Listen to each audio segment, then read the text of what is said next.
Ici, vous êtes sur Voici Story. Revivez chaque semaine les histoires hors du commun de vos people préférés.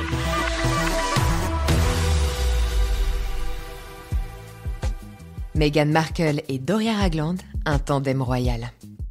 Inséparables et fusionnels, ce duo mère-fille de Meghan et Doria bouscule les codes et les conventions. C'est une image qui restera gravée. Le 19 mai 2018, Meghan Markle s'apprête à dire oui au prince Harry. Sa maman, Doria Ragland, a les yeux pleins de larmes et elle est assise seule dans la chapelle Saint-Georges de Windsor. Alors que près d'une centaine de membres de la famille royale britannique sont présents pour Harry, Meghan n'a invité à son mariage qu'une seule et unique personne de sa famille, sa mère. L'actrice américaine a pourtant un père, un demi-frère et une demi-sœur, de nombreux oncles et tantes, mais elle n'a pas jugé opportun de les convier à la cérémonie. Seule sa mère lui suffit, une preuve de la complicité absolue qui les a toujours liés.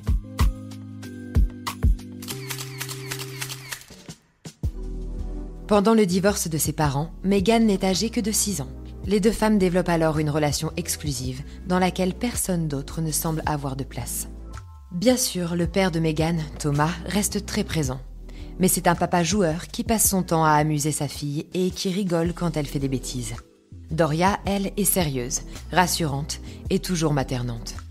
Aujourd'hui encore, elle appelle Meghan Flower, surnom de petite fille qu'elle ne s'est jamais résolue à abandonner.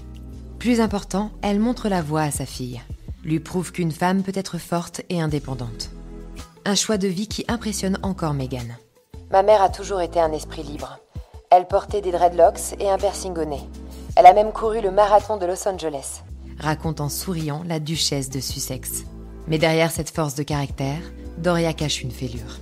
Meghan, interrogée dans le magazine Elle, raconte: Lorsque j'étais petite, avec ma peau claire, les gens lui demandaient souvent où était ma mère. À cause de sa couleur de peau, tout le monde pensait qu'elle était ma nounou. Si la petite fille admire follement sa mère, elle ne supporte pas qu'elle soit victime de racisme. Et c'est avec des sanglots dans la voix qu'elle se souvient du jour où sa mère a été traitée de négresse par un chauffeur de taxi. Nous sommes rentrés en silence et en arrivant à la maison, nous sommes restés longtemps serrés l'une contre l'autre en pleurant.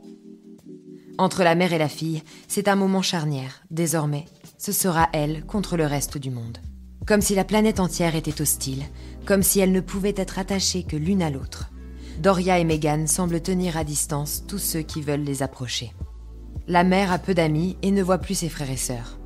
Si sa fille a une vie sociale plus riche, celle-ci reste toujours superficielle. Comme le confirmera quelques années plus tard un de ses collègues de la série Suits, Meghan est toujours sur ses gardes. C'est une personne distante avec laquelle il est impossible de se lier d'amitié. Bien sûr, la future duchesse a des copines, des hommes dont elle tombe amoureuse, mais seule Doria compte vraiment à ses yeux. Et lorsqu'elle commencera à ne plus supporter sa vie dans la famille royale, c'est vers elle qu'elle se tournera.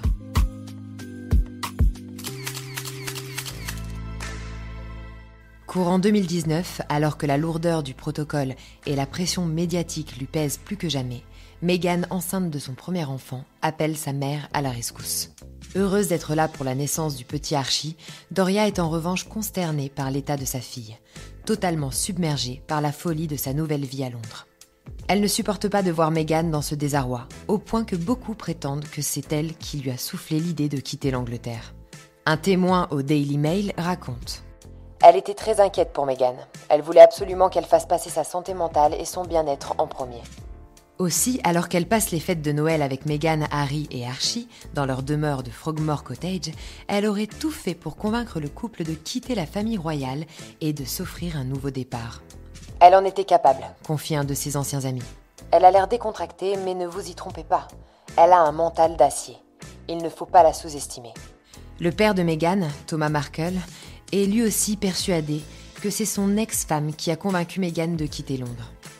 Et pour lui, ce choix est étroitement lié aux blessures originelles du duo mère-fille. Quand on habitait à Woodland Hills, comme elle avait la peau noire, beaucoup de gens regardaient Doria en pensant qu'elle était une femme de ménage, et ils l'évitaient. Je pense qu'elle a connu les mêmes problèmes avec la belle famille de Meghan.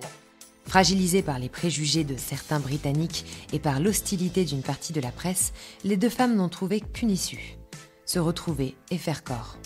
Elles deux contre le reste du monde, comme 30 ans plus tôt. Alors bien sûr, désormais, il y a Harry et Archie. Mais elles sont à nouveau réunies. Après une brève escale au Canada, Meghan s'est en effet réinstallée sans attendre à Los Angeles, à quelques centaines de mètres de la maison de sa mère, presque dans ses bras, loin de la famille royale et du reste du monde.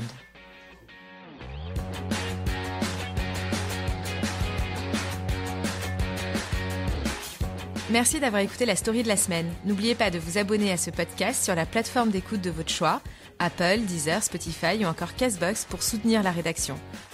Voici.fr, c'est toutes les infos de vos stars préférées. À très vite!